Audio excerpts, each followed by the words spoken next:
नमस्कार, खबरों की खबर में आपका स्वागत है। मैं हूं तृप्ति। आज मैं आपको भारत में जिहाद के फैलते पैर की वो दास्तां बताऊंगी जिसे सुनकर आपका दिमाग हिल जाएगा। अब तक कश्मीर को जिहाद का सेंटर माना जाता था, लेकिन पिछले 2-3 दिनों से ऐसी खबरें आई हैं जिससे ये साबित हो गया है कि केरल जिहाद का नया अड्डा बन गया है। इस्लामी आतंक का ये ऐसा सेंटर बन गया है जो अफगानिस्तान, पाकिस्तान, इराक और सीरिया से भी ज्यादा खतरनाक है। यूनाइटेड नेशन की रिपोर्ट के मुताबिक इस वक्त केरल में 200 आईएसआईएस आतंकी मौजूद हैं। लेकिन सवाल यह है कि हिंदुस्तान में आतंक का इतना बड़ा नेटवर्क चलाने के लिए पैसा कहां से आता है। कश्मीर में जिस तरह ओपियम और ड्रग्स के पैसे से आतंक का नेटवर्क चल रहा था, उसी तरह केरल में सोने के स्मगलिंग के पैसे से जिहाद का काम चल रहा है। और इस खुलासे से हिंदुस्तान की एजेंसियों के होश उड़ गए हैं। एनआईए हरकत में आ गई है। पश्चिम एशिया के सऊदी अरब, कुवैत, यूएई में भारत की खुफिया एजेंसियां अब इस राज का पता लगा रही हैं कि उनकी नाक के नीचे इतनी बड़ी चूक कैसे हो गई। दरअसल कश्मीर में बीजेपी सरकार ने जब से धारा 370 हटाई है, तब से वहां के आतंकवादियों के जिहाद की हवा निकल गई है। सेना और सरकार ने कश्मीर में आतंकियों पर ऐसा चाबुक चलाया कि वो जन्नत और 72 हूरों के सपने देखना भूल गए हैं। अब आतंक के आकाओं को तलाश थी एक ऐसी जगह की जहां अच्छी खासी मुस्लिम आबादी हो और जहां उन्हें कोई रोकने वाला ना हो, और तो और पश्चिम एशिया के देशों से सीधा रिश्ता हो ताकि हवाला और काले धन के लेन देन में कोई दिक्कत ना हो। यही वजह है कि आईएसआईएस और अलकायदा जैसे आतंकवादी संगठनों ने इसके लिए केरल को चुना है। केरल वामपंथियों का गढ़ है, अच्छी खासी मुस्लिम आबादी है और लगभग 50% परिवारों का कोई ना कोई रिश्तेदार खाड़ी देशों में रह रहा है। इसलिए चाहे वो पीएफआई हो, अलकायदा हो या फिर आईएसआईएस हो, आतंकियों के लिए केरल से बेहतर जगह शायद ही कोई हो सकती थी। आपको बताएंगे कि कैसे केरल में आईएसआईएस के जिहादियों ने अपना जाल बिछा लिया है, कैसे हाल ही में सामने आए केरल गोल्ड स्मगलिंग केस के तार इससे जुड़ रहे हैं और कैसे केरल सरकार की नाक के नीचे जिहाद और आतंकवाद से भरा हुआ दहशत का एक पूरा खेल चल रहा है। 5 जुलाई को तिरुवनंतपुरम के एयरपोर्ट पर 30 किलो सोना पकड़ा गया। ये सोना यूएई दूतावास से आए एक कंसाइनमेंट के साथ था। कस्टम विभाग के अधिकारियों को जब इसके बारे में पता चला तो वो भी चौंक गए। ये एक डिप्लोमेटिक कंसाइनमेंट था, इसलिए विदेश मंत्रालय से परमिशन ली गई।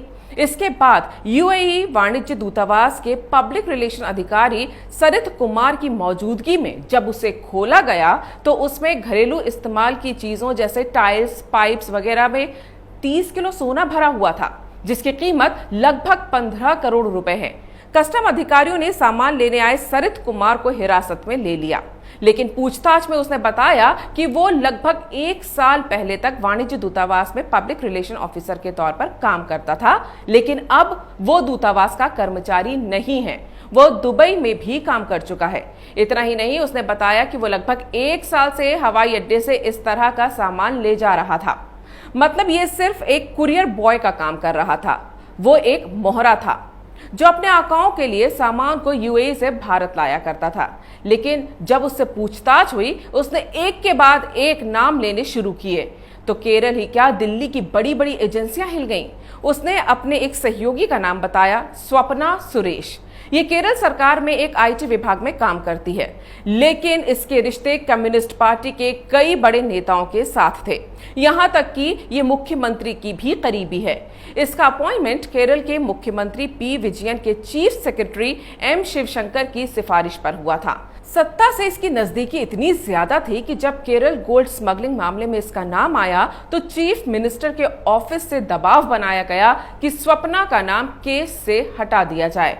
यह खुलासा किया था बीजेपी केरल के अध्यक्ष के सुरेंद्रन ने। लेकिन जब स्वप्ना सुरेश का नाम नहीं हटा तो सरकार ने अपनी साख बचाने के लिए मुख्यमंत्री के चीफ सेक्रेटरी एम शिवशंकर को सस्पेंड कर दिया।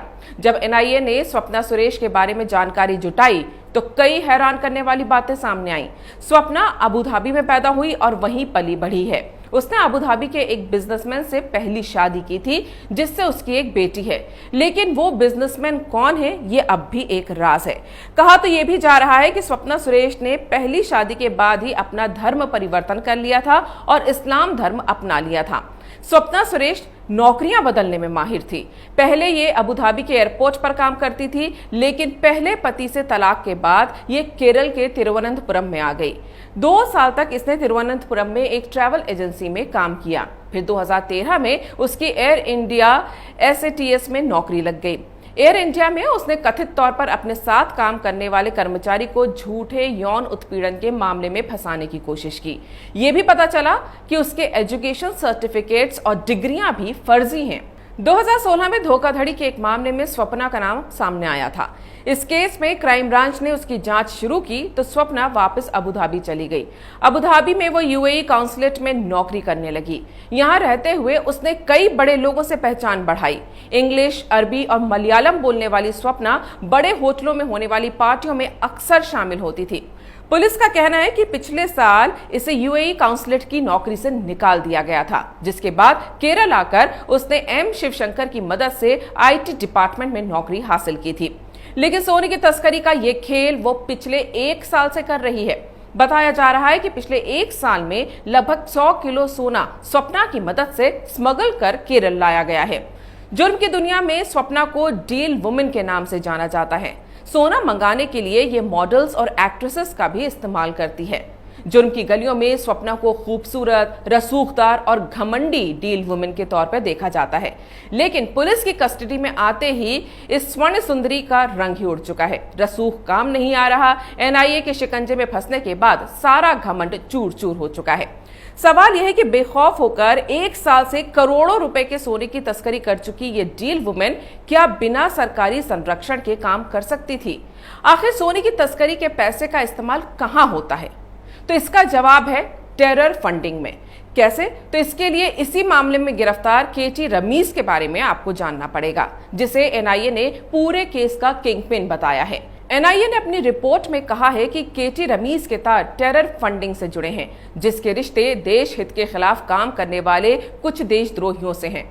वो ऐसे कई लोगों का करीबी था जो गैर कानूनी काम करने वाले खतरनाक अपराधी हैं। उसने पिछले 5 साल में UAE के अलावा कई देशों की यात्राएं की हैं। 2014 में भी तस्करी के मामले में उसके खिलाफ केस किया गया था, लेकिन जुर्माना भरने के बाद वो बाहर आ गया। 2016 में वन विभाग ने हिरण के शिकार के मामले में भी उस पर एक केस दर्ज किया था। वहीं कोच्चि हवाई अड्डे पर देश में 6 राइफलों की तस्करी के आरोप में उसके खिलाफ एक और मामला दर्ज किया गया था। तस्करी से आने वाले पैसों में से एक मोटी रकम वो देशद्रोह के लिए काम करने के लिए अपने अपराधी साथियों को देता था। केरल कई सालों से देशद्रोहियों का अड्डा बना हुआ है। एक तो वामपंथियों की वजह से ये नक्सलियों का सेफ हेवन बना हुआ था, लेकिन हाल के दिनों में जिस तरह से वहां लव जिहाद की घटनाएं बढ़ी, हिंदुओं और ईसाइयों को जबरदस्ती मुसलमान बनाए जाने की खबरें आई, उससे केरल के पुलिस और हाईकोर्ट ने भी चिंता जताना शुरू कर दिया था। लेकिन सरकार ने इन पर कार्रवाई नहीं की और देखते ही देखते ये PFI का अड्डा बन गया। देश में शाहीन बाग के नाम पर जहां जहां हिंसा हुई उसके पीछे PFI की फंडिंग ही थी। दिल्ली में दंगे के पीछे भी PFI का हाथ बताया जा रहा है। सिर्फ यूपी में CAA विरोध के नाम पर हिंसा भड़काने के लिए PFI ने 200 करोड़ रुपए खर्च कर दिए थे। ये सारे पैसे वही केरल के नेटवर्क से आ रहे थे। ये पैसे हवाला के जरिए खाड़ी के देशों से भारत पहुंचते थे। मतलब ये कि इन जिहादियों को केरल में सरकार और प्रशासन कानूनी और राजनीतिक दोनों संरक्षण दे रहा है। यही वजह है कि राहुल गांधी वायनाड जाकर चुनाव लड़ते हैं, जहां मुसलमानों की आबादी 40% के आसपास है। जब से ये सोने की स्मगलिंग का खुलासा हुआ है, तब से विपक्षी पार्टियों को सांप सूंघ गया है। इनके मुंह पर ताला लग गया है, क्योंकि अब ये साफ होता जा रहा है कि विपक्ष फ्रीडम ऑफ एक्सप्रेशन या संविधान बचाने के नाम पर जो तमाशा करता है, उसके लिए इन्हीं चैनलों से पैसा पहुंचता है। वो तो मामला डिप्लोमेटिक कंसाइनमेंट का था, इसलिए केंद्र सरकार तक बात पहुंच गई, वरना केरल की वामपंथी सरकार इन आतंकी रैकेट को बचाने के लिए कुछ भी कर सकती थी। किसी को पता भी नहीं चलता, लेकिन आंखें बंद कर लेने से अंधेरा नहीं फैल जाता है। केरल की सरकार चलाने वाली पार्टियां यानी लेफ्ट और कांग्रेस ने चुप्पी साध ली तो यूनाइटेड नेशन ने हकीकत बता दी।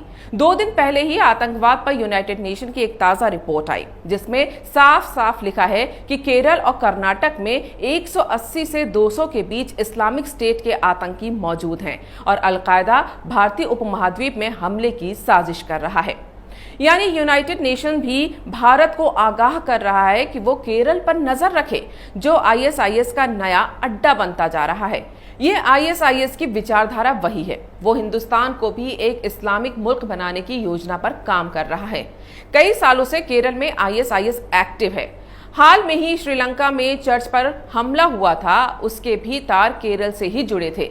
ये काम भी आईएसआईएस का था। इसी साल मार्च में अफगानिस्तान में गुरुद्वारे में जो आतंकी हमला हुआ, उसमें भी आईएसआईएस का एक आतंकी केरल का था। साफ है कि केरल में आईएसआईएस ने अपने आतंकी गुर्गे बनाने शुरू कर दिए हैं, जो आने वाले दिनों में देश की सुरक्षा के लिए गंभीर खतरा बनेंगे। कहीं ऐसा ना हो कि कश्मीर के बाद अब केरल के आतंकवादी देश में हमलों को अंजाम देने लगें और एक नई मुसीबत देश के सामने खड़ी हो जाए।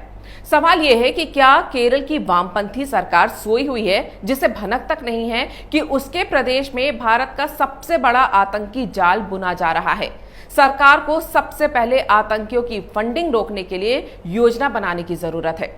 हकीकत यह है कि काले धन, हवाला, ड्रग्स, जिस्म फरोशी और सोने की स्मगलिंग के पैसे से ही आतंक का यह नेटवर्क चलता है।